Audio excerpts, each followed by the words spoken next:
Gynaecomastia అంటే మెన్లో unwanted breasts.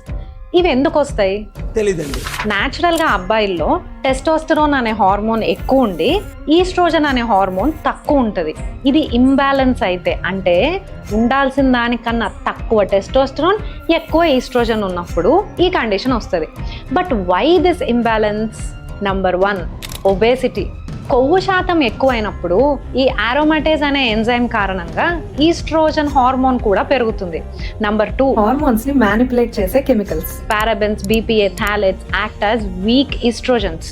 Number 3 alcohol, weed, heroin. వీటి మూలానే ఈ అన్వాంటెడ్ బ్రెస్ట్. అట్లా నాకు ప్లీజ్, నాకు భయం అవుతుంది. దీనివల్ల అబ్బాయిల్లో confidence issues and psychological stress పెరుగుతుంది. ఇది ఎర్లీ స్టేజెస్ లో గుర్తించి ఫస్ట్ బరువు తగ్గాలి. సెకండ్ ఆల్కహాల్ అండ్ వీడికి దూరంగా ఉండాలి. థర్డ్ హార్మోన్స్ ని మ్యానిపులేట్ చేసే కెమికల్స్ గురించి తెలుసుకొని వాటి ఎక్స్పోజర్స్ తగ్గించాలి. దీని మీద మన పేజ్ లో బ్యూటిఫుల్ వీడియోస్ ఉన్నాయి, అవసరమైన వాళ్ళకి షేర్ చేయండి. But all said and done, ఈ ప్రాబ్లం ఎక్కువైనప్పుడు డాక్టర్ని ఖచ్చితంగా సంప్రదించండి.